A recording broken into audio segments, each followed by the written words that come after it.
সকালের হালকা রোদে ভিজে উঠেছে চারিপাশ। রাতভর বৃষ্টির ফোঁটা টুপটাপ করে গড়িয়ে গিয়ে ড্রেনে মিলেছে। ভেজা কংক্রিটে গাড়িগুলো যেন আরো চকচক করছে। হালকা বাতাস বইলেও ভ্যাপসা গরমটা যেন চারিদিকে ঝুলে আছে। বাড়ির সামনে বিশাল পার্কিং লট আজ যেন ছোটখাটো মেলার চেহারা নিয়েছে। একসাথে খুলনার উদ্দেশ্যে রওনা দেওয়ার প্রস্তুতি চলছে। বাড়ির বড়রা কেউ যাচ্ছে না, ছোটরা সবাই যাচ্ছে। এমনকি ছোট্ট রাহিলও জেদ করে বসে গেছে, ওকেও শেষমেশ নিয়ে যেতে হচ্ছে। সাধারণত ইমা বেগমের আঁকড়ে থাকা বাচ্চাটা আজ প্রথমবার দূরে যাচ্ছে। রুশনা এ বাড়িতে এসে উঠেছে মিষ্টিকে নিয়ে, এখান থেকে সবার সাথে রওনা দেবে বলে। সবার সাথে দেখা করে এখন বাইরে দাঁড়িয়ে আছে। মিষ্টি গিয়ে বসে আছে নাফিসার কোলে, এক হাতে রঙিন পানির বোতল দোলাচ্ছে। রাহিলও নাফিসার হাত শক্ত করে ধরে আছে। দুইটা বাচ্চায় যেন একবারে ওর সাথে লেপ্টে আছে। নাফিসা আজ লেমনেড রঙের হাঁটু পর্যন্ত গোল জামা, সঙ্গে সাদা পায়জামা আর সাদা ওড়না পরে আছে। ওকে দেখেই তখন মিষ্টি ঝপ করে কোলে চেপে বসেছিল। খালামুনির বোধহয় ওর খুব পছন্দ হয়েছে। একপাশে দাঁড়িয়ে রুহি, রায়হান আর রিদওয়ান একে অপরের সাথে কথা বলছে। রিশা আর জারিন হাত ধরে দাঁড়িয়েছে। দুজনেরই আজ সেম ড্রেস, অলিভ কালারের শর্ট কুর্তি, সঙ্গে কালো প্যান্ট। জারিনকে প্রথমে আসতে দেওয়া হচ্ছিল না, কিন্তু রিশার একরোখা জেদের সামনে শেষে তার আম্মু রাজি হয়ে গেছেন। সবাই মিলে দাঁড়িয়ে আছে, হালকা আড্ডা, হাসাহাসি। কেউ মোবাইলে গাড়ির সিট সংখ্যা গুনছে, কেউ আবার লাগেজগুলো সঠিকভাবে রাখা হয়েছে কিনা সেটা দেখে নিচ্ছে। ঠিক তখনই সবার চোখে পড়ল ধীরে ধীরে হাঁটতে আসা সাইফানকে। বাড়ির চিরকালীন লেট লতিফ সে। আজ তার পরনে 3/4, সাথে স্কাই ব্লু টি শার্ট, হাতাগুলো গোটানো কনুই পর্যন্ত, সাথে একটা টাই। হাঁটার ভঙ্গি এমন যেন সময়কে বেঁধে রেখেছে সে। রিশা আর জারিন একসাথে ওর দিকে তাকিয়ে মুহূর্তে মুখ ঘুরিয়ে নিল। জারিন ও রিশা ছোট থেকে একে অপরের বেস্ট ফ্রেন্ড। জারিন এবারে আসলে রিশাও তার সাথে সাইফানের ছোটখাটো কথা কাটাকাটি লেগে থাকে। সাইফান সবসময় ওদের খোঁচা দিয়ে বেড়ায়। আসলে শুধু ওরা নয়, সাইফান যাকে পায় তাকে খোঁচাতে ভালোবাসে। আসসালামু আলাইকুম আপি। হালকা হাসি নিয়ে এগিয়ে এসে রুশনাকে সালাম দিল। সে কিছুক্ষণ আগে ঘুম থেকে উঠে কোনো রকমে গুছিয়ে নিচে এসেছে, তাই রুশনার সাথে এতক্ষণ দেখা হয়নি। রুশনা প্রথমে একটু থমকে গেলেও পরক্ষণেই ঝট করে এগিয়ে এসে ওর কান মুচড়ে ধরল। তোর খবর থাকে না কেন বল? এখন এসে সালাম দিচ্ছিস? আমি এসেছি সেই কখন। ভাইগুলা সব এক একজন ভাই নামে কলঙ্ক, একটাও বোনের খোঁজ রাখিস না। সাইফান ন্যাকামো ভঙ্গিতে কুকিয়ে ওঠে। আহা আপি, লাগতেছে তো, ছাড়ো না। রুশনার ঠোঁটের কোণে হালকা হাসি ফুটে উঠলেও মুখ শক্ত করে বলল, এইরকম ড্রেস আপে কেন?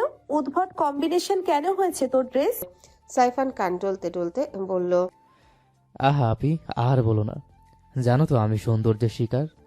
রাস্তায় হাঁটলেই মনে হয় ফ্রি লটারি বিলি করছে।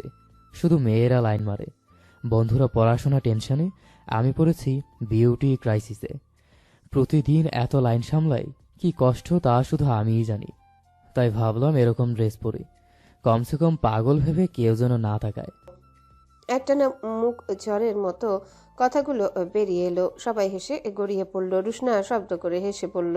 তুই পারিসও বটে, একদমই এত কথা। সাইফানও দাঁত বের করে হেসে দিল। এইটা কিন্তু ট্যালেন্ট, যা আমার ভেতরে ভরপুর আছে। ওর কথার মাঝে রিশা ঠোঁট বাঁকিয়ে বলল, ধলাবিলাই উদ্ভট পোলা বকেই ট্যালেন্ট দাবি করছে আবার। সাইফান গম্ভীর গলায় বলল, এই শুট কি বেশি পারছিস? জানিস তো আমার দেখে মেয়েরা লাইন মারে। শেষ কথাটা একটু ভাব নিয়ে বলল। রিশা কিছু বলার আগে জারিন হেসে ফেলে বলল, কিন্তু ধরতে পারে না, কারণ লাইন সবসময় ব্যস্ত থাকে। সাইফান জারিনের দিকে চোখ ছোট ছোট করে তাকিয়ে বলল, আমার নিয়ে ভাবিও না চশমা, আসক্ত হয়ে যাবে তুমিও। জারিন এবার বমি করে দেওয়ার ভঙ্গিতে বলল, তুমি ফ্রি নেট প্যাক নাকি যে আসক্ত হইতে হবে? বলেই রিশা আর জারিন হাইফাই দিল। সাইফান দাঁত কিরমির করে কিছু বলতে যাচ্ছিল, তখনই রুশনা গলা ছেড়ে বলল, এই এই শুরু করিস না তোরা। সাইমান কই? ওর জন্যই তো দেরি হইতেছে। ঠিক তখনই দেখা গেল সাইমনকে। সবার দৃষ্টি একসাথে ওর দিকে চলে গেল। সাইমনের পরনে কালো জিন্স এর সঙ্গে সাদা কটন শার্ট, হাতা গুটানো, চোখে কালো সানগ্লাস, হাঁটায় অদ্ভুত দৃঢ়তা। গম্ভীর মুখে এগিয়ে আসতেই নাফিসার চোখ অজান্তে ওর দিকে আটকে গেল। ঠোঁট ফাঁক হয়ে গেল বিস্ময়ে, কিন্তু সেই মুহূর্তে পাশে ভেসে উঠল রাইমা। ঢোলা প্যান্ট আর হালকা গোলাপি টি শার্ট পরা। সাইমনের গা ঘেঁষে হাঁটার চেষ্টা করছে। নাফিসার বুকের ভেতরটা কেমন হু হু করে উঠল। অকারণে এই গলায় কাটা চেপে বসলো। ওইদিকে তাকিয়ে সাইমান এগিয়ে এসে সালাম দিল রুশনাকে। রুশনা গম্ভীর গলায় বলল, কি রে, এতক্ষণ পরে আসার সময় হলো? সাইমন কিছু না বলে হালকা মাথা নাড়ল। ঠিক তখনই পেছন থেকে ইমা বেগম আর আফিয়া বেগম বেরিয়ে এলেন সবাইকে বিদায় দিতে। এক এক করে সবাই গাড়িতে উঠতে লাগলো। একটা গাড়িতে বসেছে রিশা, জারিন, রাইমা, রিদওয়ান ও সাইফান। অন্য গাড়িটায় রুহি, রাইহান, রাহিল তার বড় বোন রুহির কোলে ঘেঁষে বসে আছে। আর মিষ্টি তখন নাফিসার কোলে থাকতে থাকতে ঘুমিয়ে পড়েছিল। বাচ্চাটা এখন রুশনার কোলে। লাগেজ রাখার পর দেখা গেল আর কোনো সিট ফাঁকা নেই। নাফিসা দাঁড়িয়ে থাকতে রুশনা বলল, তুই বস গাড়িতে, লাস্ট সিটটা খালি নাই, সামনের সিটে বস। ড্রাইভিং সিটে বসলো সাইমান, পাশে একমাত্র ফাঁকা জায়গাটা। চারিদিকে একবার তাকালো, বুকের ভেতর ধুকপুকানি। অনিচ্ছায় গিয়ে নাফিসা বসলো সেখানেই। নাফিসা আস্তে আস্তে সিট বেল্টটা বাঁধলো। আঙ্গুলগুলো খানিকটা কেঁপে উঠছিল। পাশে বসে থাকা সাইমান গম্ভীর চেহারা শুধু সামনে তাকিয়েছে। গাড়ির ভেতর হালকা এসির ঠান্ডা হাওয়ায় যেন এই মুহূর্তের অস্বস্তি কমাতে পারছিল না। সাইমান ইঞ্জিন স্টার্ট দিল। শব্দটা হঠাৎ করে চারিপাশে নীরবতা ভেঙে দিল। গাড়ি ধীরে ধীরে এগোতে শুরু করলো। পেছন পেছন বাকি গাড়িগুলো সারিবদ্ধভাবে যেতে শুরু করলো। নাফিসা ঠোঁট কামড়ে চুপ করে বসে আছে, আঙ্গুলগুলো আঁকড়ে ধরলো ওড়নার কিনারা। গাড়ির ভেতর হালকা টান টান নীরবতা। সাইমান নিজের মতো গাড়ি চালাচ্ছে। এই গাড়িতে মূলত ওরা দুইজন, আর পেছনে জিনিসপত্র রাখা আছে। অন্যদিকে পেছনের গাড়িতে মিনওয়াইল পুরো হুলস্থুল অবস্থা। সাইফান মোবাইলের স্পিকার একেবারে জোরে গান ছেড়ে দিচ্ছে, চলে আয় চল যাই। সাথে নিজেও গলা ছেড়ে দিয়ে শয়তানি করে জোরে জোরে চিল্লাচ্ছে। ওর এমন চিল্লানোর কারণে বাকি সবাই বিরক্ত। রিশা রাগে গড়গড় করছে। জারিন চেঁচিয়ে উঠল, এই ভলিউম কমান, কানে তালা লাইগা যাবে। সঙ্গীতের স্বাদ জানলেই সেই এমন কথা বলে। ভাই প্লিজ কেউ এই মেয়ে দুটাকে নামায়া দেন। সাইফান নাটকীয় ভঙ্গিতে উত্তর দিল। রিশা এবার ঠোঁট বাঁকিয়ে বলল, তুমি তো নাম্বা গাড়ি থেকে, তোমাকে ফ্রি ফেলে আসলে রাস্তায় মিস করবে কে? আর আর তোমাকে দেখলে মানুষ এমনিতেও বলবে সার্কাস থেকে পালাইছে। এই শুটকি চুপচাপ বসে থাকবি? বেশি কথা বললে খুলনা গিয়ে রূপসার নদীতে দুইটাকে চুবাবো। সাইফান রেগে বলল, আজ এই দুইটার সাথে এসে কথাই কিছুতে পেরে উঠছে না। রাইমার ইচ্ছে ছিল ও সাইমানের সাথে বসবে। ও মনে করেছিল এই গাড়িটায় সাইমান উঠবে, সেজন্য আগে ভাগে উঠে বসেছিল। একে তো ওর ইচ্ছা পূরণ হয়নি, তার উপর এদের এত কথাতে এবার বিরক্ত হয়ে গলা চড়িয়ে বলল, চুপ করো তোমরা। এই রামছাগল, তুই চুপচাপ বসে ফোন দেখ। বেশি কথা বললে তোকেও ধরে পন্ডে দিয়ে আসবো। রাইমা সাইফানের দিকে তাকে আর কথা শুনে চোখ মুখ কুচকে বলল, হোয়াট ইজ পন্ট? ওরে আমার ন্যাকা রামছাগল, পন্ডে দেওয়া কি জানো না? মুখ ভেঙচি দিয়ে বলল সাইফান। রিশা, জারিন, রিদওয়ান ও সাইফানের দিকে জিজ্ঞাসু দৃষ্টিতে তাকালো। ওরাও এ বিষয়ে জানে না। সাইফান ওদের দিকে তাকিয়ে বুঝতে পারলো উত্তরের অপেক্ষায় আছে সবাই। সবগুলো বড়লোকের বেটাবেটি। সে নিজেও রিসার্চ করে রাখে এসব কথা, ইন্টেলিজেন্ট বয় কিনা। তারপর একটু ভাব নিয়ে বলল, খ্যাত খামার বুঝিস?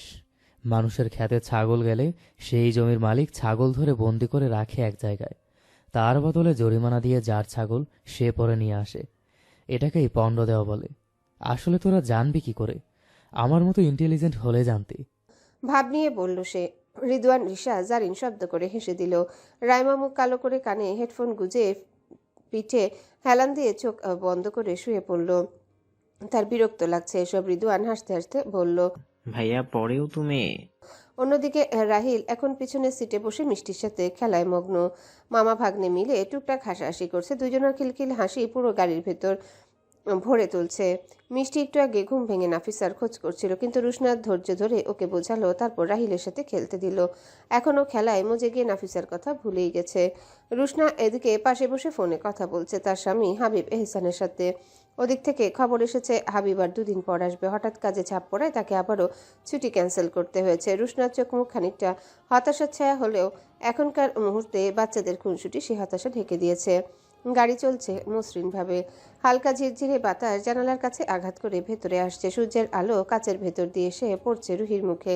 এক ঝলক উজ্জ্বলতা এনে দিচ্ছে তার চোখে মুখে। রুহি গাড়ির সিটে হেলান দিয়ে বসেছিল চিন্তায় ডুবে। ঠিক তখনই রায়হান স্টিয়ারিং হাতে নিয়ে গাড়ি চালাতে চালাতে হঠাৎ একবার পেছনের সিটের দিকে তাকালো। দেখলো সবাই নিজেদের নিয়ে ব্যস্ত। সেই সুযোগে হঠাৎ করে ও খপ করে রুহির হাতটা চেপে ধরল। রুহি চমকে উঠল। এক মুহূর্তের জন্য বুকের ভেতরটা ধক করে উঠল। দ্রুত নিজের হাতের দিকে তাকিয়ে আবার পিছনে চোখ বুলালো। সবাই যেমন নিজের কাছে মগ্ন তেমনি আছেও। কাউকে কিছু বুঝতে দেওয়ার মতো মুহূর্ত নয়। তবু ভেতরে অদ্ভুত এক ধাক্কা খেল রুহি। রুকুচকে হালকা ইশারায় রায়হানকে হাত ছেড়ে দিতে বলল, কিন্তু রায়হান কোনো কথা বলল না। হালকা মুচকি হাসি ছড়িয়ে দিল ঠোঁটের কোণে। তারপর আরো জোরে রুহির হাতটা চেপে ধরলো, আঙ্গুলের ডগাগুলো টিপে টিপে ওর তালুবে নামিয়ে আনলো। প্রতিটা স্পর্শ যেন হাড়গোড়ের গভীর পর্যন্ত গিয়ে বিচ্ছিল, আবার একসাথে গলিয়ে দিচ্ছে। রুহির নিঃশ্বাস ভারী হয়ে এলো, বুকের ভেতর একরাশ কম্পন জমে উঠল। এই ক্ষুদ্র মুহূর্তটুকুই তার কাছে থমকে গেল। গাড়ির জানালা দিয়ে বাইরে তাকিয়ে থাকার ভান করলো, অথচ নিজের বুকের ভেতরে ধুকপুকানি লুকাতে পারল না। রায়হান ধীরে ধীরে ওর হাতটা নিজের বুকের কাছে টেনে নিল। ওর বুকের ভেতরে শক্তপোক্ত হৃদস্পন্দন থরথর করে কাঁপছিল, যেন রুহিকে জানিয়ে দিচ্ছে, এই হারটা আমি ছাড়বো না। এই স্পর্শটা আমার সবচেয়ে সত্যি অনুভূতি। রুহির আঙ্গুলগুলো হালকা কাঁপতে লাগলো। বুকের ভেতর যেন এক ঝড় বইছে, অস্বস্তি, চেনা টান, লুকিয়ে রাখা অনুভূতি সব মিলেমিশে। বাতাসে হালকা পারফিউমের গন্ধ, রায়হানের গায়ের উষ্ণতা, গাড়ির ইঞ্জিনের নরম গুঞ্জন, সবকিছু মিলে মুহূর্তটা হয়ে উঠল ভারী, গভীর, অথচ কেমন এক অদ্ভুত নেশায় ভরা। দুজনাই কোনো কথা বলল না, শুধু নিঃশ্বাসের ওঠানামা, একে অপরের হাতের চাপ আর বুকের ভেতরের ঝড় এমনই নীরব ভাষায় লিখে দিল তাদের গোপন অনুভূতির গল্প। গাড়ির ভেতরে নীরবতা যেন হাওয়ার মতো ছড়িয়ে আছে। দুজন মানুষ যেন আলাদা এক জগতে বন্দি। সাইমন হালকা করে স্টিয়ারিং ঘোরাচ্ছে, চোখ সামনে রাস্তার দিকে। পাশে বসা নাফিসা চুপচাপ জানালার বাইরে তাকিয়ে আছে। মাঝে মাঝে তাদের চোখ এক মুহূর্তের জন্য মিলিত হচ্ছে, আর সাথে সাথে দুজনে দৃষ্টি সরিয়ে নিচ্ছে। সময় যত গড়াতে লাগলো, নাফিসার চোখের পাতা ভারী হয়ে উঠতে লাগলো। রাস্তার মৃদু ঝাঁকুনি, বাতাসের শো শো শব্দ আর ভেতরের নীরবতা মিলিয়ে এক অদ্ভুত প্রশান্তি তৈরি করলো। অবশেষে নাফিসা নিঃশব্দে চোখ বুঝল। কিছুক্ষণের মধ্যেই মাথাটা হালকা দুলে এলো সামনে, আবার কাঁপতে কাঁপতে সিটের গায়ে ঠেকলো। সাইমন হঠাৎ গাড়ির ব্রেক কষে এক ঝলক তাকিয়ে রইল।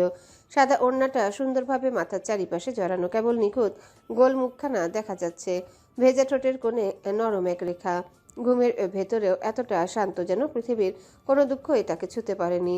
সাইমনের বুকের ভেতর হঠাৎ এক অদ্ভুত আলোড়ন জাগলো, একেবারে অচেনা ধক করে ওঠা অনুভূতি। সে গলা শুকিয়ে আসতে টের পেল, অজান্তে একটা ঢোক গিলে নিল। কিছুক্ষণ দ্বিধায় কাটালো, হাত বাড়াবে কিনা। তারপর আস্তে করে ঝুঁকলো সাবধানে, নাফিসার মাথাটা নিজের রানের উপর নামিয়ে রাখলো, যেন ভয়ে আছে কোনো রকম অসাবধানতায় নাফিসার ঘুম ভেঙে না যায়। স্পর্শ পেতেই নাফিসা হালকা নড়ে উঠল, চোখ না খুলে নিস্পৃহ ভঙ্গিতে দুহাত বাড়িয়ে সাইমনের পা আঁকড়ে ধরল, যেন এভাবেই নিরাপত্তা খুঁজে পেল। সেই নির্ভরতার স্পর্শে সাইমনের বুকটা অদ্ভুতভাবে হালকা হয়ে গেল। সে নিচে তাকিয়ে রইল। ঘুমন্ত মেয়েটার মুখটা শান্ত, নিশ্চিন্ত। সাইমনের মনে হলো পৃথিবীর সবচেয়ে কোমল দৃশ্যটা হয়তো এই মুহূর্তে তার সামনে ফুটে উঠেছে। অজান্তেই ঠোঁটের কোণে এক টুকরো হাসি ছড়িয়ে পড়ল। দীর্ঘদিনের ভিতরে জমে থাকা কঠিন ভাবটা ভেঙে গিয়ে বুকের ভিতর এক নরম অনুভূতি জন্ম নিতে লাগলো। কিছুক্ষণের জন্য সে ভুলে গেল গাড়ি চলছে, সামনে অনেক পথ।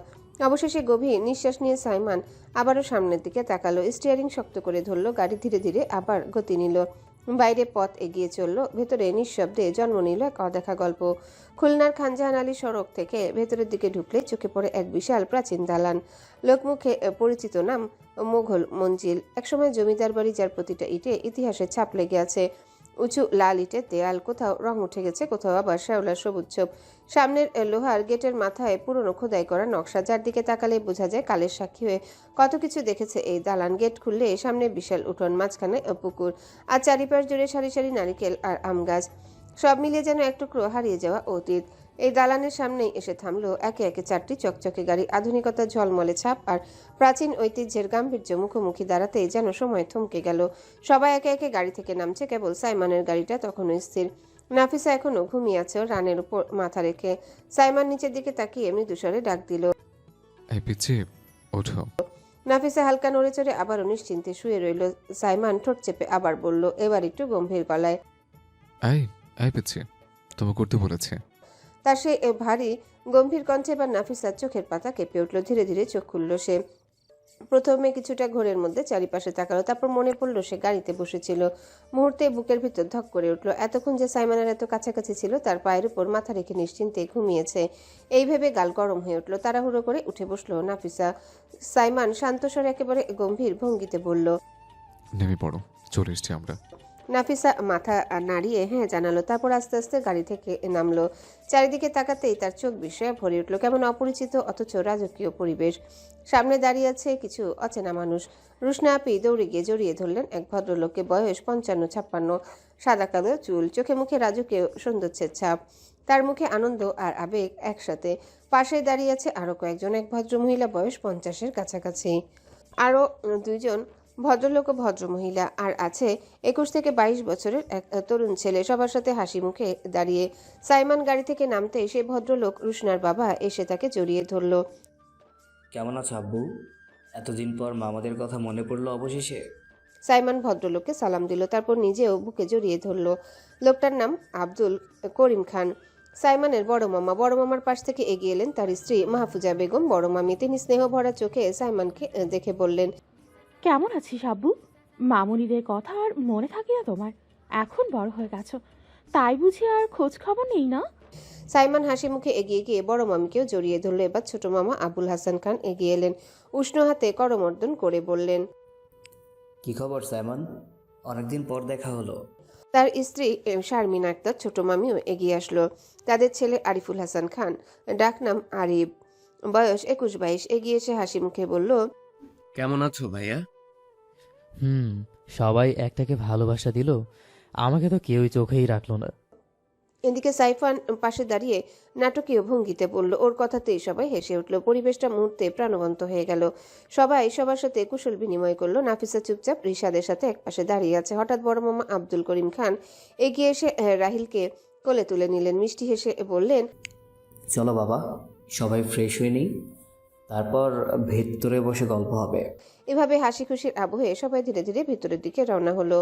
মোগল মঞ্জিলের বিশাল দরজার ভেতরে সবাই একে একে ভেতরে প্রবেশ করছে। ছোট মামার ছেলে আরিফ মিষ্টিকে কোলে নিয়ে হাঁটতে হাঁটতে হঠাৎই তার চোখ আটকে গেল নাফিসার উপর। মুহূর্তে যেন থেমে গেল তার দৃষ্টি, যেন চারিপাশের কোলাহল মুছে গিয়ে কেবল ওই এক মুখই সামনে ভেসে উঠল।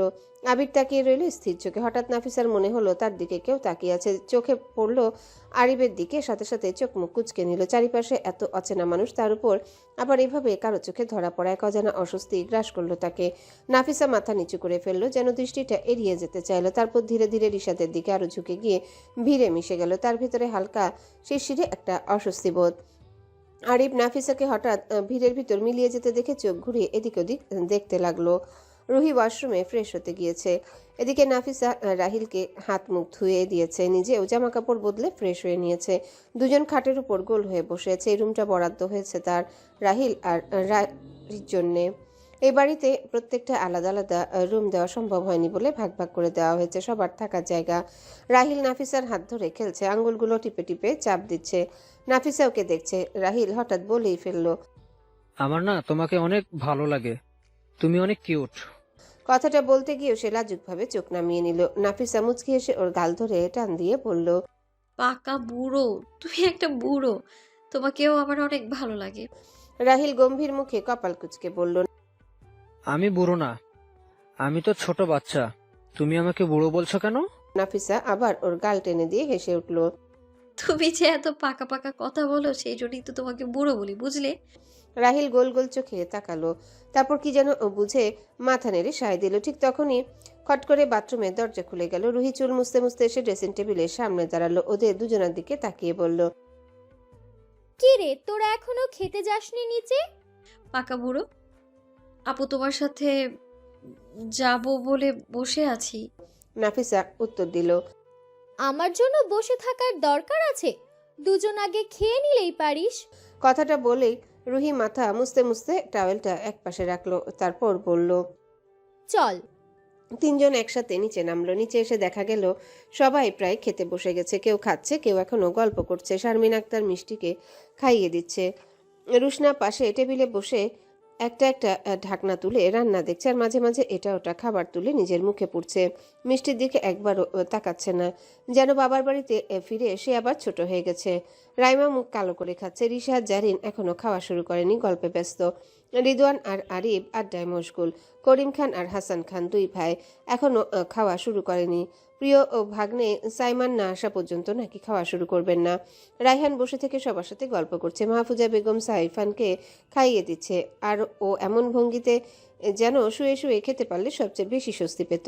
রুহি এসে নাফিসার রাহিলাকে এক জায়গায় বসিয়ে দিল।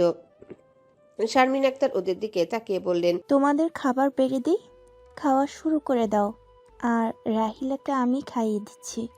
রাহিল সাথে সাথে বলে উঠল, আমি নাসিফা আপুর কাছেই খাবো। আরিফ এবার কৌতূহলী চোখে তাকালো। এতক্ষণ সে নাফিসার ব্যাপারে নিজের মতো করে ইনভেস্টিগেশন করে সব জেনে নিয়েছে। রুহি বলল, আমি খাইয়ে দিচ্ছি, ওকে আর বিরক্ত করিস না। কিন্তু নাফিসা মিনমিন করে বলল, আমি দেবো আপু, সমস্যা নেই। ওর ভিতরে হালকা অস্বস্তি। অচেনা এত মানুষ, যদিও সবাই ভালো ব্যবহার করেছে, তবু ওর মনে হচ্ছে যেন কোথাও ঠিকভাবে মিশতে পারছে না। শেষ পর্যন্ত শারমিন আক্তারের জোরাজুরির পরও রাহিলের জেদের কারণে নাফিসাই খাওয়ানো শুরু করলো। ঠিক তখনই সাইমান ঢুকলো। টি শার্ট আর ট্রাউজার পরে এসে চেয়ার টেনে নাফিসার পাশে বসে পড়লো। হঠাৎ তার বসার কারণে নাফিসা চমকে পাশ ফিরল। এক মুহূর্তের জন্য চোখাচোখি হতে ওর বুকের ভেতর ধরপড় শুরু হলো। পাশে বসা মানুষটার শরীর থেকে আসা পরিচিত তীব্র গন্ধ নাকে আসতেই তার মনে অদ্ভুত ভালো লাগা জেগে উঠল। কিন্তু সে নিজেকে সামলে নিয়ে দ্রুত রাহিলকে খাওয়ানোতে মন দিল। সাইমান বসতেই করিম খান নিজের হাতে ওর প্লেটে খাবার বেড়ে দিলেন। মামু, আমি নিজেই নেব, তুমি বসো। করিম খান হেসে বললেন। সাইমান করিম খান আর হাসান খানের প্লেটেও খাবার বেড়ে দিল। তারপর নিজেরটা নিয়ে বসে খাওয়া শুরু করলো। ধীরে ধীরে সবাই খাওয়া শুরু করলো। খাওয়া প্রায় শেষ, সবাই উঠে গেছে। শুধু শারমিন আক্তার আর মাহফুজা বেগম সবার শেষে বসলেন। নাফিসা রাহিলকে খাওয়াতে গিয়ে নিজের খাওয়া দেরি করে ফেলেছে। শারমিন আক্তার নাফিসার প্লেটের দিকে তাকিয়ে দেখে তরকারি নেই, কোনো রকম ঝোল দিয়ে হাত নেড়ে নেড়ে খাচ্ছে। হেসে ওর প্লেটে একটা চিংড়ি মাছ তুলে দিয়ে বললেন, তুমি তো কিছু না, নিজের বাড়ি মনে করে থেকো, বুঝেছো? নাফিসা প্রথমে একটু চমকে গেলেও মাথা নেড়ে সম্মতি দিল। মাহফুজা বেগম কিছুক্ষণ ওর দিকে তাকিয়ে রইলেন। রুশনার কাছ থেকে আগেই শুনেছেন নাফিসার গল্প। তার ভেতরটা হালকা খারাপ লাগে ভরে গিয়েছিল। তুমি কোন ক্লাসে পড়ো? ভদ্রমহিলা নাফিসার দিকে তাকিয়ে জিজ্ঞাসা করলো। ক্লাস 8-এ। আস্তে উত্তর দিল নাফিসা। তুমি তো অনেক ছোট, তোমার কিছু লাগলে আমাকে বলবে, আমাকে মামি বলে ডাকবে, আমি বড় মামি, আর ও শারমিন আক্তারের দিকে হচ্ছে ছোট মামি। আচ্ছা, ইশারা করলেন। নাফিসা ছোট্ট সাই জানালো। খাওয়া শেষে নাফিসা উঠে আশেপাশে তাকালো। রান্নাঘরে শারমিন আক্তার আর মাহফুজা বেগমও একজন গৃহকর্মী কাজ করছে। কাউকে দেখতে পেল না, সবাই উপরের রুমে গেছে। হঠাৎ কণ্ঠ শুনে পাশে তাকাতে সেই ছেলেটাকে দেখলো। আমি আরিফ, সাইমান ভাইয়ার ছোট মামার ছেলে। তুমি নাফিসা, তাই না?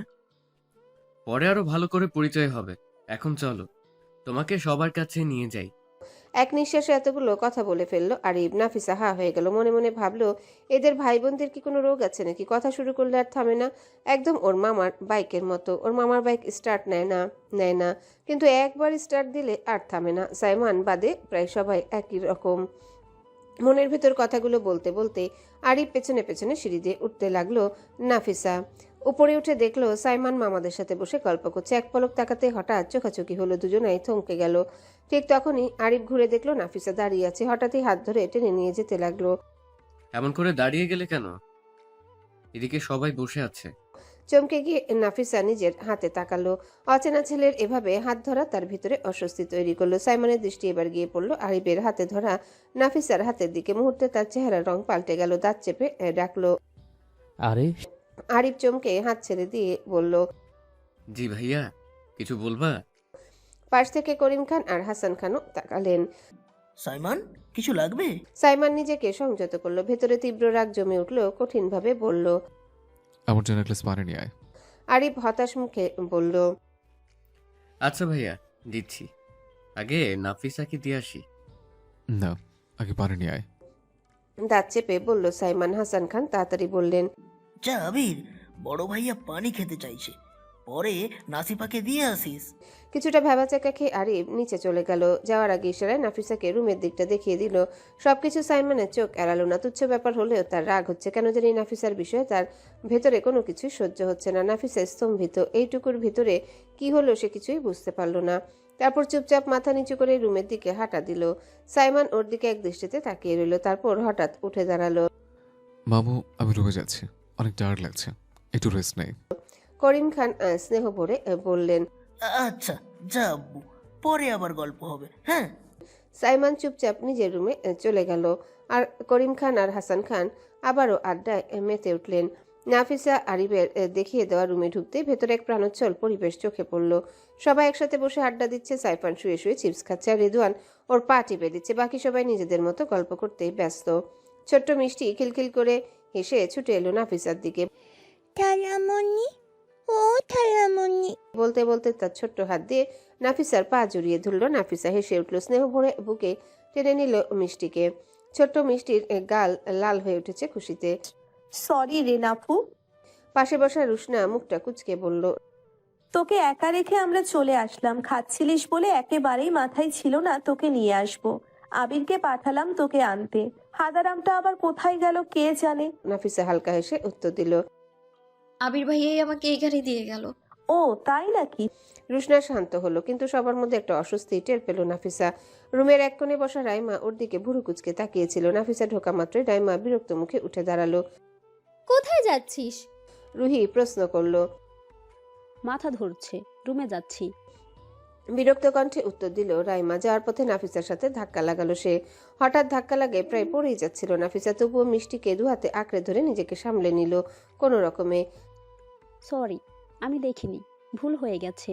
কৃত্রিম হাসি দিয়ে বলে চলে গেল রাইমা। ঘরটা কিছুক্ষণের জন্য নিস্তব্ধ হয়ে গেল। সবাই একসাথে নাফিসার দিকে তাকালো। ঠিক আছিস তো নাফু? রুশনা জিজ্ঞাসা করলো। নাফিসা মিষ্টিকে শক্ত করে জড়িয়ে ধরে মাথা নেড়ে জানালো সে ঠিক আছে। তারপর তাদের কাছে গিয়ে বসলো। এদিকে আরিবও এসে পড়েছে। একটু আগে সাইমনকে পানি দিতে গিয়েছিল সে, কিন্তু গিয়ে দেখে বড় বাবা আর ওর বাবা বসে গল্প করছে, সাইমন নাই। করিম সাহেব ওকে বললো সাইমনের রুমে গিয়ে পানি দিয়ে আসতে। সাইমন রুমে চলে গেছে। ও আবারও না পেরে সাইমনের ঘরের সামনে আসে। দরজা বন্ধ থাকায় অনেক ডাকাডাকির পরও সাইমন সাড়া দেয়নি। আজও ভেতরে আছে কিন্তু দরজা খুললো না কেন বলে মাথা চুলকে বাধ্য হয়ে ফিরে আসতে হয়েছে। পরিবেশটা ধীরে ধীরে হালকা হয়ে উঠল। এবার সবার মাথায় নতুন প্ল্যান। কালকে কোথায় ঘুরতে যাওয়া যায়। রিশা খাতা কলম হাতে নিল। চলো লিস্ট করি। খুলনায় ঘোরার কত জায়গা আছে, দেখি কালকে কয়টা কভার করতে পারি। রিদওয়ান উত্তেজিত হয়ে বলল, প্রথমে ষাটগঙ্গা নদীর ধারে গেলে মনটা ফ্রেশ হয়ে যাবে। হ্যাঁ, তারপর রূপসা ব্রিজ ঘুরতে হবে। ওইখান থেকে সন্ধ্যার সময় সূর্যাস্ত দেখা একদম অন্যরকম। রায়হান যোগ করলো। রুশনা হেসে বলল, আমার কিন্তু খুব ইচ্ছে সুন্দরবনে যাওয়া এবার। সুন্দরবন তো একদিনে সম্ভব না, ওটা রাখতে হবে আলাদা ট্যুরের জন্য। সাইফান বলতে সবাই হেসে উঠল। চলো তাহলে শিববাড়ি মন্দির আর হাদিস পার্কও লিস্টে রাখো। হাদিস পার্কে সন্ধ্যায় গেলে দারুণ লাগে। আর কুয়েট ক্যাম্পাসের ভেতরে গেলে? রুহি চোখ বড় বড় করে বলল। রায়হান তালিকায় টিক চিহ্ন দিয়ে লিখে নিচ্ছিল। ঠিক আছে, কালকের জন্য ফাইনাল লিস্ট রেডি। যদি সময় থাকে অতিরিক্ত কিছু অ্যাড করব। সবাই মিলে মিলে জায়গা ডিসাইড করে, যে যার রুমে চলে গেল। সারাদিন আজ জার্নি, সেজন্য সবাই রেস্ট নিতে চলে গেল। সারাদিনের ব্যবসা গরমে যেন বাতাস পর্যন্ত ভার হয়ে গিয়েছিল। চারিপাশে অদ্ভুত ক্লান্তি, গাছপালাও যেন হাঁপিয়ে উঠেছিল। কিন্তু রাত নামতে আবহাওয়াটা বদলে গেল। নিরিবিলি বাড়িটার চারিপাশে নিস্তব্ধতা, শুধু দূরে ঝিঝি পোকার ডাক আর মাঝে মাঝে পুকুরের পানি থেকে আসা শীতল বাতাস শরীর ছুঁয়ে যাচ্ছে। গাছের ফাঁক গলে অর্ধচন্দ্র আকাশ ঝুলে আছে। চারিপাশে হালকা কুয়াশার মতো নরম নীরবতা। সাইমন দাঁড়িয়ে আছে বাড়ির ব্যালকনিতে। নির্জন রাত, দূরে কোথাও কোনো শব্দ নেই, শুধু পাতার ঝরঝর শব্দ। হাতে একটা সিগারেট, মাঝে মাঝে খায়, অভ্যাস না হলেও চা পেলে সিগারেটের ধোঁয়ার সাথে বুকের ভার মিলিয়ে দিতে চায়। সিগারেটটা ঠোঁটে নিয়ে এক দীর্ঘ টান দিল সে। লালচে আগুনটা মুহূর্তের জন্য অন্ধকার আলোকিত করলো। ধোঁয়া ছাড়তে সে চোখ বন্ধ করলো, আর সঙ্গে সঙ্গে তার সামনে ভেসে উঠল নাফিসার মুখ। শান্ত, সরল, মিষ্টি সেই মুখ। হঠাৎ করেই ঠোঁটের কোণে হালকা একটুখানি হাসি খেলে গেল, কিন্তু আনন্দটা বেশিক্ষণ স্থায়ী হলো না। হঠাৎই ভেসে উঠল আরিবের সেই দৃশ্য। নাফিসার হাত ধরে আছে ও। মুহূর্তে বুকের ভেতর রাগের ঢেউ আছড়ে পড়লো। হাত মুঠো করে শক্ত করে ধরল। পরের সেকেন্ডে ব্যালকনির লোহার রেলিংয়ে এক ঘুষি বসিয়ে দিল। ধাতব শব্দটা নীরব রাতকে কেঁপে তুলল। শ্বাস ভারী হয়ে আসছে। নিজেকে বোঝানোর চেষ্টা করলো সাইমন। রিল্যাক্স রিল্যাক্স সাইমন, এটা জাস্ট সিম্পল ম্যাটার। এত অস্থির কেন হচ্ছিস? ও তো ছোট্ট একটা মেয়ে, ওই পিচ্চিটাকে নিয়ে এমন ভাবছিস কেন? ওর নিয়ে তোর ভেতর কোনো ফিলিংস আসতে পারে না, এটা অসম্ভব। কথা বলতে বলতে বুকের ভেতরের কাঁপুনি লুকাতে পারল না। সে ঠেট শক্ত করে চেপে আবারও বলল, ওর পুরো জীবন পড়ে আছে সামনে।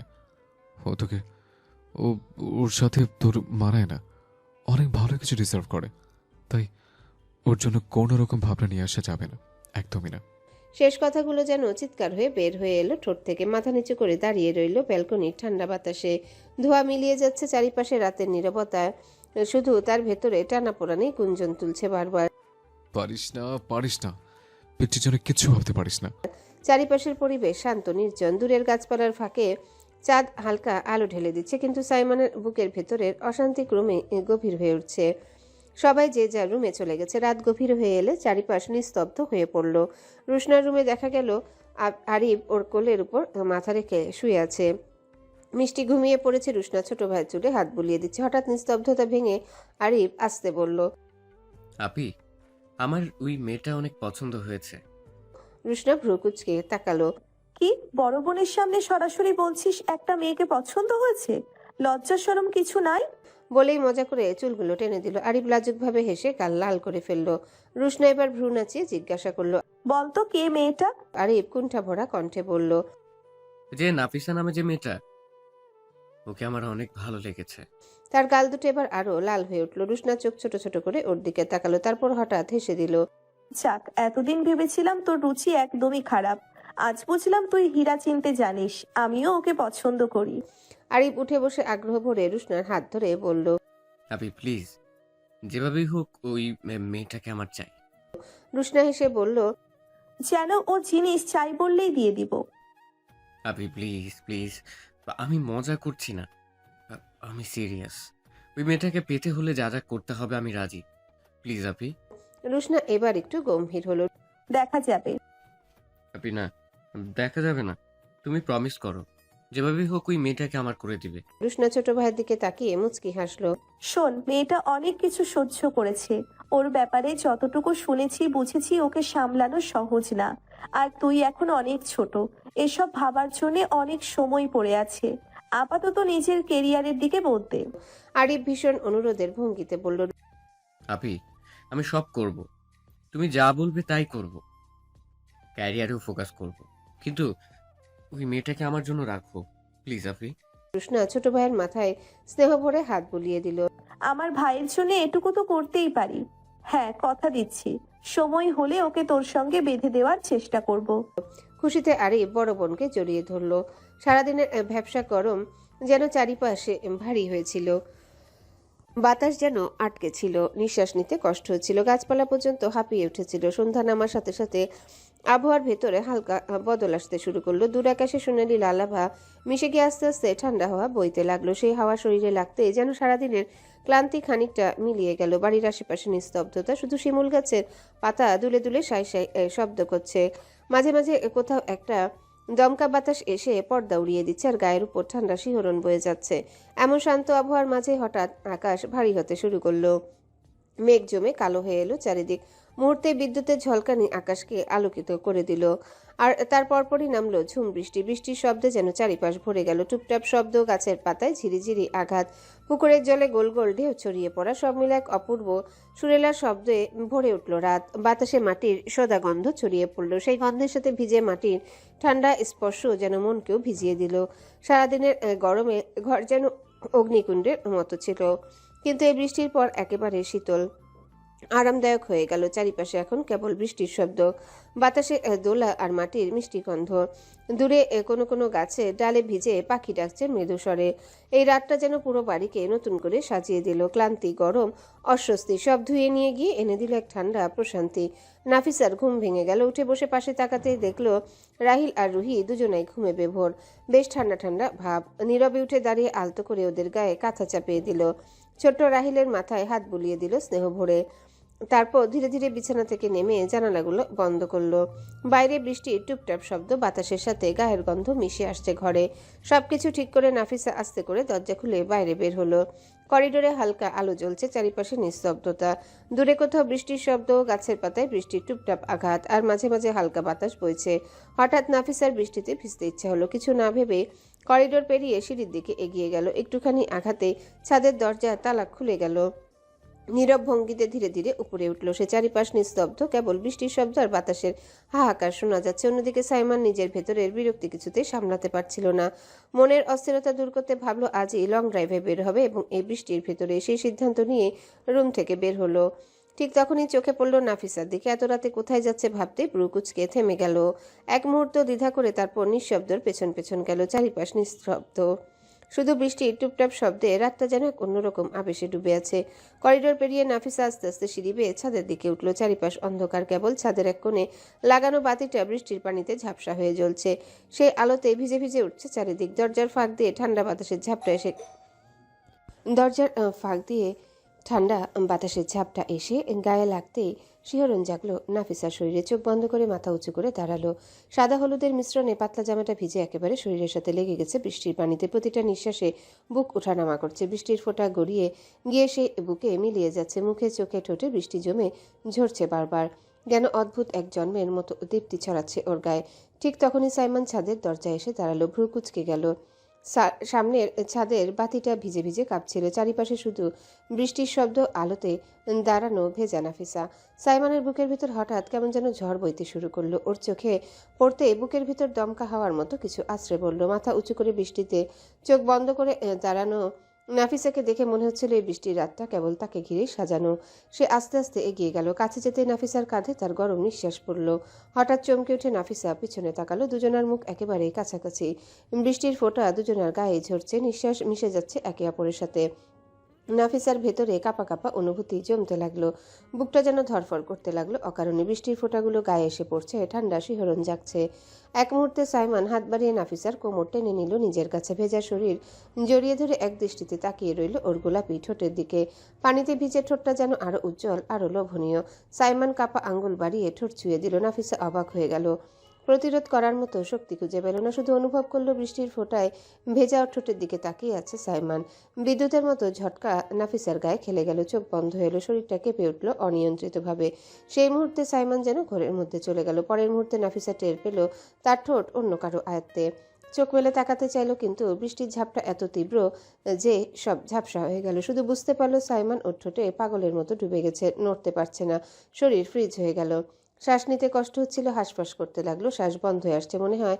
এবার হাঁসফাঁস করতে লাগলো। তবুও শরীর নড়ল না। যেন কেউ সব ইন্দ্রিয় আটকে দিয়েছে। কেবল বুকের ভিতর কাঁপা কাঁপা অনুভূতি জন্ম নিল। অবশেষে সাইমন বিরক্তির সাথে ঠোঁট ছেড়ে দিয়ে ওর গলার কাছে মুখ নামালো। ছোট ছোট ভেজা চুমুতে ভরে দিল সেই কচি গলা। তখনও অবাক হয়ে শ্বাস নিতে পারছে না। বুঝতে পারছে না এ কেমন অনুভূতি। ভয় নাকি এক অজানা আকর্ষণ। নাফিসা অস্থির হয়ে উঠল। সরে আসতে চাইল, কিন্তু সাইমন আবার ওকে শক্ত করে ধরে ফিসফিস করে উঠল। পিচ্ছি, প্লিজ বিরক্ত করো না। তুমি কিভাবে এই কয়দিনে আমাকে এভাবে টেনে নিলে বলো তো? তোমার ভেতর কি আছে?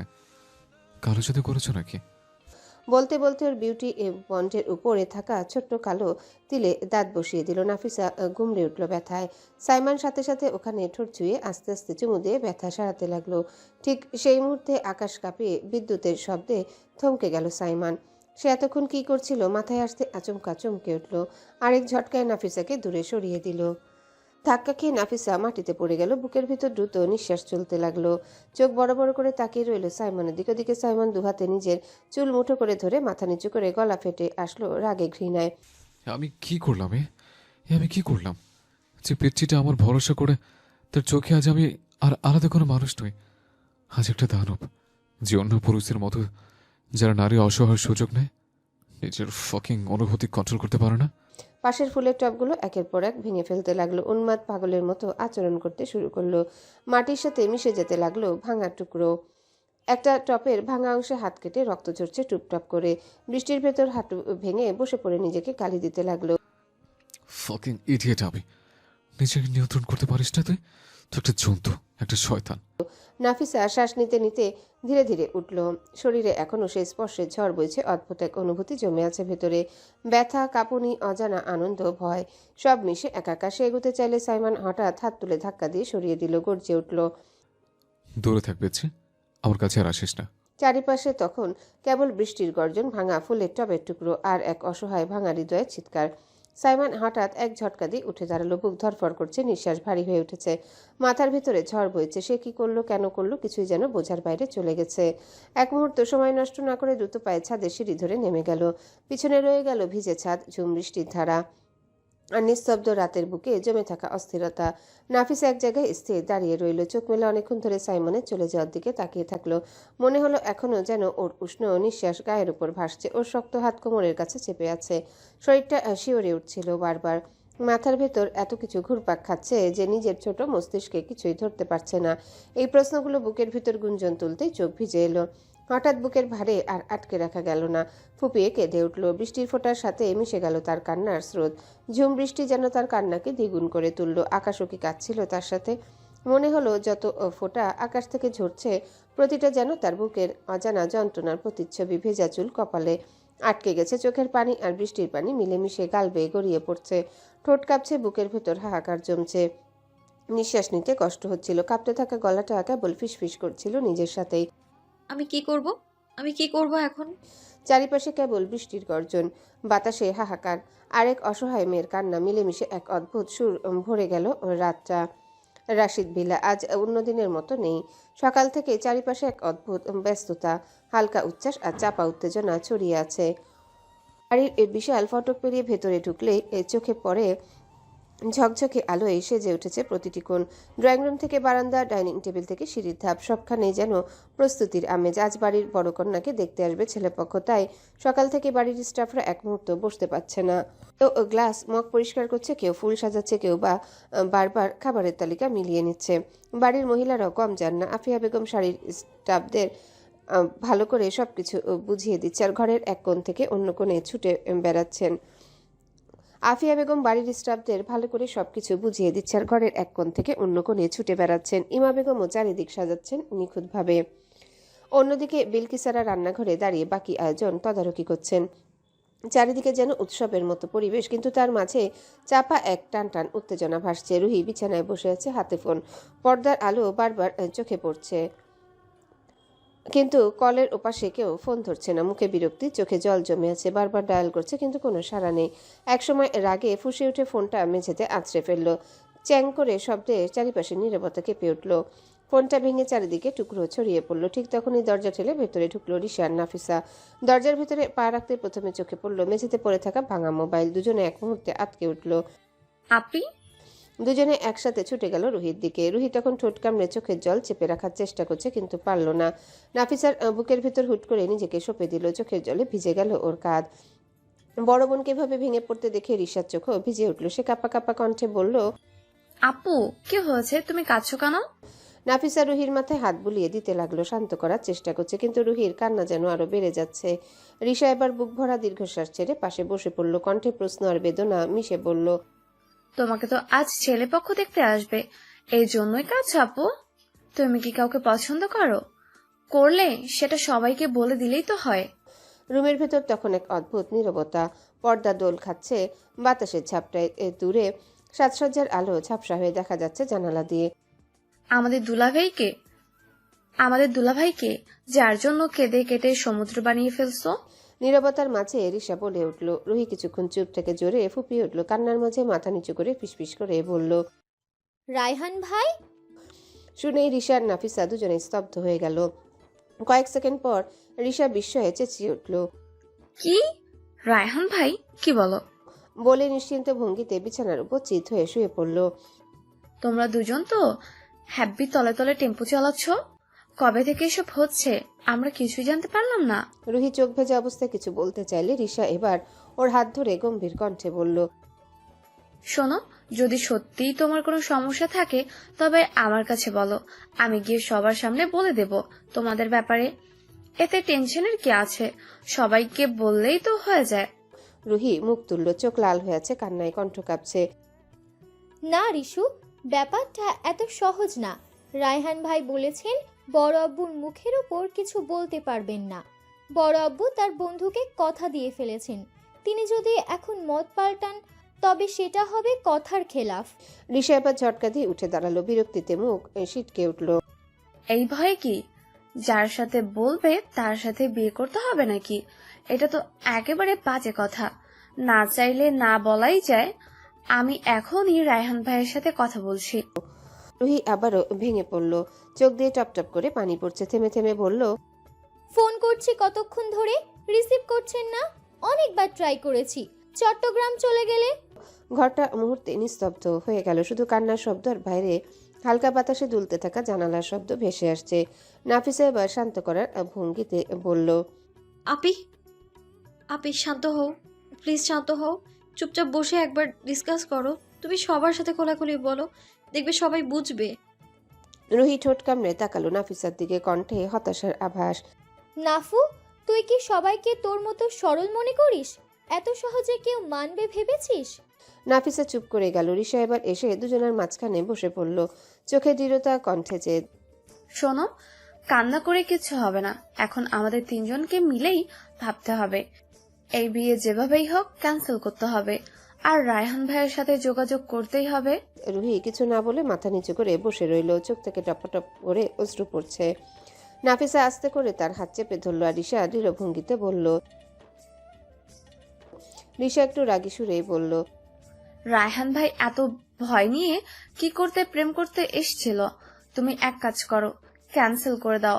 আর বড় আব্বুর বন্ধুর ছেলেকে একবার দেখো কেমন, ভালো হইলে বিয়ে করে ফেলো। যে নিজের ভালোবাসার মানুষকে আগলে রাখতে জানে না, তার জন্য কান্নার কোনো মানেই হয় না। নাফিসার সঙ্গে সঙ্গে চোখ চকচক করে বলল, আমার মাথায় একটা আইডিয়া এসছে, আপনি এটা ট্রাই করতে পারো। মেয়েটা আগের থেকে এখন অনেক ফ্রি হয়েছে ওদের সবার সাথে। রিশা হেসে উঠে ওর কাছে গিয়ে এক হাত দিয়ে নাফিসাকে জড়িয়ে ধরল। আমাদের নাফুর মাথায় যদি বুদ্ধি আসে, মানে বুঝে নিতে হবে, ভালো কিছুই বলবে তাড়াতাড়ি। রুহি উৎসাহ নিয়ে তাকিয়ে আছে নাফিসার দিকে। নাফিসা এবার সিরিয়াস হয়ে বলল, ঋষাপুর কথা অনুযায়ী তুমি বিয়েতে রাজি হয়ে যাও। এবার রুহির মুখ ছোট হয়ে আসলো, চোখ অজানা দুশ্চিন্তা। নাফিসা গলা নিচু করে বলল, রায়হান ভাইয়া যদি সত্যিই তোমায় ভালোবেসে থাকে, তাহলে তুমি অন্য কারোর সাথে বিয়ে করছো, এটা সে সহ্য করতেই পারবে না। ওই দিকেও কিছু করতেও হবে না, যা করা রায়হান ভাইয়া নিজেই করে নেবে। রিশা আর রুহি দুজনাই অবাক হয়ে একসাথে বলে উঠল, আমাদের নাফুর মাথায় এত বুদ্ধি। নাফিসা একটু অ্যাটিটিউড নিয়ে হেসে বলল, আমার সাথে থেকে থেকে মাথা খুলে গেছে, তাহলে আমি এমন বুদ্ধি পাবো কই? আর রায়হান ভাইয়া শেষ পর্যন্ত যদি না আসে, তাহলে অপশন বি অ্যাপ্লাই করব। রায়হান ভাইয়াকে তুলে নিয়ে তোমার সাথে জোর করে বিয়ে দিয়ে সিনেমাটিক ব্যাপার হবে, তাই না? নিজের বিয়ের আসর থেকে পালিয়ে নিজের প্রেমিককে জোর করে তুলে কাজী অফিসে নিয়ে গিয়ে বিয়ে করলো প্রেমিকা। জোস হবে। আমি অনেক এক্সাইটেড। নিউ একটা অ্যাডভেঞ্চার হবে আমাদের জন্য। রিশা ঢং করে বলে উঠল। তিনজনে হাসাহাসি করছে এমন সময় ইবা বেগম দরজা ঠেলে ভেতরে ঢুকলেন। ভেতরে ঢুকে কপাল কুঁচকে তিনজনের দিকে তাকালেন। তোরা তিনজন এভাবে বসে আছিস কেন? এখনই তো মেহমান আসার সময় হয়ে যাবে, তাড়াতাড়ি রেডি হয়ে নে যা। তারপর চোখ ঘুরিয়ে রুহির দিকে তাকিয়ে বললেন, এই রুহি, তোর জন্য আমি নতুন একটা শাড়ি বের করেছি, শাড়ি পরে ঠিক মতো সাজবি, ঠিক আছে? কথা শেষ করে ওয়ার্ড্রপ থেকে গাঢ় নীল সোনালী বর্ডারওয়ালা একটা শাড়ি বের করলেন। এই নে, এটা পরিস। হালকা গহনা গহনা দেখিয়ে বলল, রিসা, নাফিসা, তোরা দুজন মিলে রুহিকে সাজিয়ে দে, ঠিক আছে? শাড়িটা হাতে নিয়ে বলল, আচ্ছা আম্মু, তুমি টেনশন করো না, আমরা সব করে দিচ্ছি। ইমা বেগম গম্ভীর মুখে মাথা নেড়ে বেরিয়ে গেলে রিশা শাড়িটা রুহির হাতে ধরিয়ে দিয়ে বলল, চলো তোমাকে সাজাই, দেখি আমাদের রুহিকে কেনা বলে। রুহি কপাল গুটিয়ে রিশার দিকে তাকিয়ে বলল, খুব বেশি কথা বলিস তুই, চুপচাপ থাক।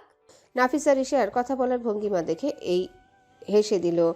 চারিদিকে সাজসজ্জার ব্যস্ততার ভিড়ে যেন উৎসবের আমেজ। ড্রয়িং রুমে ফুলের গন্ধ, রান্নাঘরে সুগন্ধি খাবারের সুবাস, সব মিলিয়ে পুরো ভিলা যেন বিয়ে বাড়ির আবেশে ভরে আছে। বাইরে সন্ধ্যার আলো আধারি, হালকা বাতাসে পর্দা দুলছে, আর ভেতরে পরিবারের প্রতিটা সদস্য ব্যস্ত অতিথি আপ্যায়নের প্রস্তুতিতে। হ্যালো বন্ধুরা, পরবর্তী পার্ট খুব তাড়াতাড়ি আসবে, তো সবাই অপেক্ষায় থাকো।